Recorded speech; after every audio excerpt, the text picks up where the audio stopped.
시대 교체를 내걸고 일찌감치 대권 도전장을 내민 젊은 정치인을 만나보겠습니다. 바로 더불어민주당 박용진 의원입니다. 우리 시도민들에게 한 말씀 해주시죠. 먹고 사는 문제가 중요합니다. 광주는 인권, 평화 그리고 민주화의 상징이고 대한민국의 자부심인 도시입니다만 먹고 사는 문제와 관련해서는 여전히 답을 제대로 찾고 있지 못했습니다. 그런데 AI 관련해서 중심도시로 발돋움하겠다고 하는 의지가 충만해서요. 어떻게 하면 중앙정부가 돕고 어떻게 하면 국회가 도울 수 있는지 말씀 같이 나눠보려고 광주에 이번에 찾아오게 되었습니다. 차기 대권 도전 의사를 밝히는 것을 지금 지역 우리 언론과 지역민들이 관심 있게 지켜봤습니다. 지금 출사표를 던지고 나름대로 공식화에 대한 길을 밟고 있는 이유는 무엇입니까?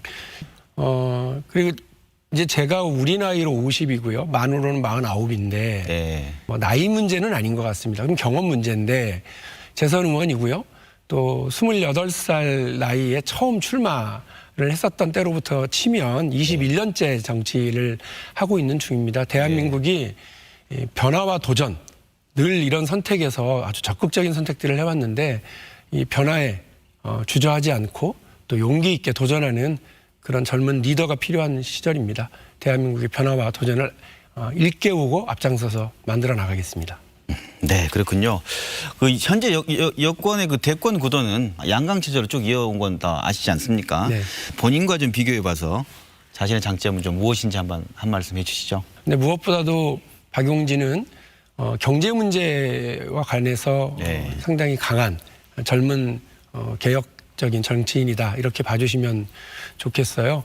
지금까지 금융실명법을 관련해서 재벌 총수에게 세금을 거뒀고요. 대한민국에 돈 있고 힘 있고 빽 있는 사람들이 네. 이렇게 법과 우리 질서 그리고 우리 제도를 벗어나서 특권과 반칙을 이루는 일들을 바로 잡았죠. 유치원 3법 같은 경우도 역시 마찬가지입니다. 특권의식 그리고 반칙 이런 것들을 제가 바로 잡는 데 앞장서 왔다고 생각합니다. 네. 젊고 또 추진력 있는 그리고 개혁적인 젊은 정치인 박용진에게 많은 기대 가지셔도 좋을 거라고 저는 믿습니다. 박 의원께서는 대권 도전장을 내밀면서 시대 교체를 강조했습니다. 시대 교체의 의미부터 한번 여쭙고 싶습니다. 제가 아까 경제 문제에 강한 이렇게 말씀을 드렸던 이유는 네. 지금 경제 관료들하고요. 공매도 관련해서 논쟁할 수 있는 사람이 우리 국회의원 중에 몇 명이나 있습니까? 경제 관료들과 금융실명법과 관련해서 24년 동안 거꾸로 세워놨던 금융실명법 제5조에 대한 적용을 해내서 이건 회장을 비롯한 돈 있고 힘 있고 빽 있는 사람들 한 15,000명에게 1,200억이나 되는 세금을 징수했었던 그런 능력, 문제점을 바로 잡는 거, 경제 관료들이 잘못 적용하는 원칙을 제대로 잡는 거. 저는 그런 경제 문제에서 강한 능력을 보여주는 것이 되게 중요하다고 보고요. 부동산, 일자리 이런 등등에서 먹고 사는 문제에 대해서 능력을 보여주는 정치가 되게 중요하다고 봅니다. 그래서 박용진의 사상이 뭐냐? 먹고 사니즘이다. 먹고 사는 문제를 잘 해결하는 것은 동서고금을 막론하고 정치가 해야 될 기본 업무 중에 하나라고 저는 생각을 하고요. 대권 주자로서 부동산 대책은 이렇게 해나가면 좋겠다라고 한 말씀 해주시죠. 정부는 헌법에 있는 것처럼 우리 국민의 주거권 보장을 위한 노력에 집중을 해야 되고 그렇다면 주거가 상당히 불안정한 사회적 약자들을 위한 공급 정책 그리고 시장에서의 공급을 제대로 할 수 있도록 여러 규제나 이런 부분들을 좀 풀어주는 제가 드리고 싶은 말씀은 첫 번째는 도심 지역의 이 공급 부족을 해결하기 위해서 이렇게 용적률을 조금 더 높이는 방식 또 과감한 공적 분양을 통해서 정부가 시장에서의 수급 문제에 대해서 일정한 역할을 좀 할 수 있도록 하는 거 그리고 아까 말씀드린 것처럼 그 사회적 약자들이나 혹은 내가 적극적으로 임대 아파트를 얻어서 그걸 가지고 자산을 축적해 나가서 나중에 내 집을 사겠다고 생각하는 분들에게 적극적으로 공급할 수 있는 임대 아파트 정책도 저는 펼쳐나갈 필요가 있다고 보고요. 마지막으로 내 집을 마련하고 싶은 청년 세대들이 있는데 주택담보대출을 너무 지금 조여놨거든요. 이런 문제에 대해서는 과감하게 좀 풀어줄 필요가 있다라고 하는 생각도 있습니다. 최근 이재용 부회장의 파기환송심 판결 어떻게 평가하십니까?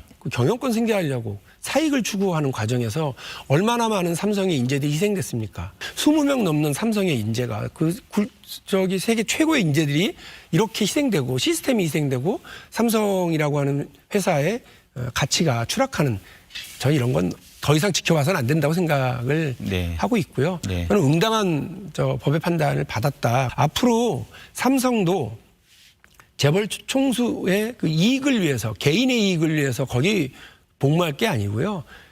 주주들, 투자자들, 그다음에 노동자들, 임직원들, 그리고 더 많은 이익, 그리고 더 많은 이익을 거둬서 세금을 내주는 것이 기업이 우리 국가에 할 일이고 국민들에게 할 일 아니겠습니까? 그렇게 노력을 해주시길 바라겠습니다. 최근에 박정희에 대한 공과 이승만 공과 재조명을 또 얘기하셨고 박 의원의 정치적 뭐랄까 정체성이 뭐 영어식 표현으로 우클릭 하는 거 아니냐. 훌륭한 감독, 훌륭한 선수는 운동장을 넓게 쓰는 겁니다. 박용진은 여의도의 손흥민처럼 어느 한 이념에 붙잡혀 있거나 또 어느 한 무슨 노선에 집착하거나 그러지 않고 폭넓은 이런 운동장을 쓰는 그런 정치로 국민들의 삶을 바꾸는 실용주의 노선을 가려고 하는 거고요. 대한민국의 모든 역사는 공과를 그대로 잘 평가해야 된다고 저는 생각합니다. 박정희 대통령의 친일, 박정희 대통령의 독재, 네. 이것 때문에 경부고속도로 그리고 그 산업화, 우리 국민들의 피와 땀이 서려 있는 그 성과를 부인할 수 없죠. 이승만 대통령의 독재 행위 아주 비판받아 마땅하고 우리 국민들이 잘 교육하고 있습니다. 그러나 이승만 대통령 시절에 그 초가집 하나 제대로 지을 돈도 없는 나라에서 1949년 12월에 교육법을 통과시키는데 그 핵심이 의무교육, 무상교육이라고 하는 그 내용을 담았다라고 하는 부분은 우리가 새겨볼 만한 지점이 아니냐라고 좀 생각을 하고요. 박용진이 무슨 뭐 우클릭을 한다. 뭐 별로 그 의미 없는 얘기고요. 더 어쨌든 대한민국 국민들의 성과, 대한민국 국민들의 삶을 바꿔내기 위한 성과 있는 정치를 만들어가기 위해서 뭐 그야말로 종횡무진 노력해 나가도록 하겠습니다. 깜빡이 측면에서 우측 깜빡이 하고 우측으로 가려고 하느냐 그런 시각이 있다는 생각 안 드십니까? 저는 분명히 좌측 깜빡이 켜고 좌측으로, 우측 깜빡이 켜고 우측으로 이렇게 갑니다. 이것이 내 실수면 잘못이다라고 얘기를 하면 되는 거고요. 소신이면 욕을 먹더라도 밀고 가야 된다고 저는 생각을 합니다.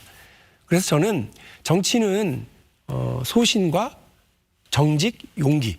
그러니까 자기 소신을 정직하게 얘기하고 뭐 불리하다고 숨기고 그러지 말고요. 정직하게 얘기하고 이거 말하면 욕먹을 것 같은데 그렇더라도 필요한 일이라면 말해야죠. 문재인 정부 국정 후반기에 남은 뭐랄까요 과제는 좀 무엇이라고 보십니까?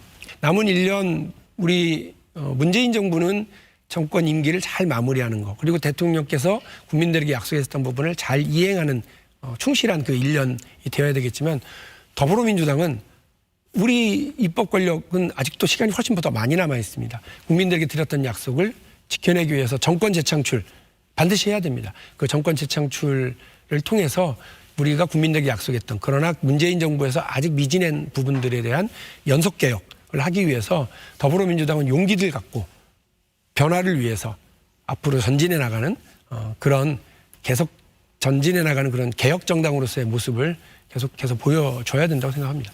국토를 전체적으로 넓게 바라보는 균형 발전의 비전도 있는데 궁금한데 간략하게 어떤 비전이 있으신가요? 지금까지요. 이른바 제조업 강국 대한민국에서 가장 그 도시별로 잘 살았던 곳이 어디냐면 거제, 창원, 울산 이런 지역입니다. 정부 차원에서 그야말로 없는 돈 그 외자 들여다가 엄청나게 갖다 투자했던 거 아닙니까? 국가 전략 차원에서. 네. 광주 제가 이번에 AI 관련해서 왔습니다. 그야말로 나라가 휘청할 정도로 광주에 AI 선도 도시를 해라. 대신 그걸로 광주만 잘 사는 게 아니라 대한민국 전체를 끌고 가라. 저는 광주와 전주, 호남 지역에도요.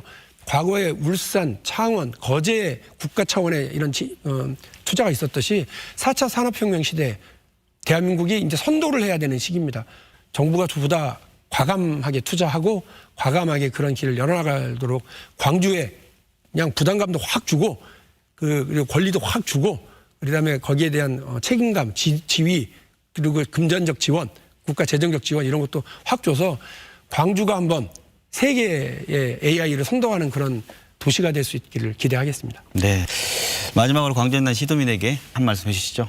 대한민국이 지금 필요로 하는 건 과감한 도전과 과감한 변화입니다. 그러한 용기를 가지고 있는 사람. 그래서 과거에 그러한 충분한 도전을 보여왔고 변화를 위해서 맞서 싸워왔던 그런 젊은 개혁 정치인 박용진에게 여러분 응원해 주십시오. 제가 여러분들의 응원과 박수 속에서 보다 더 신나고 가슴 두근두근 뛰는 그런 정치를 만들고 민주당 경선이 대한민국 정치에 길이 남는 파란을 만드는 그런 대이변을 만드는 그런 모습을 보여드리겠습니다. 고맙습니다. 오늘 함께해 주셔서 고맙습니다. 네, 감사합니다.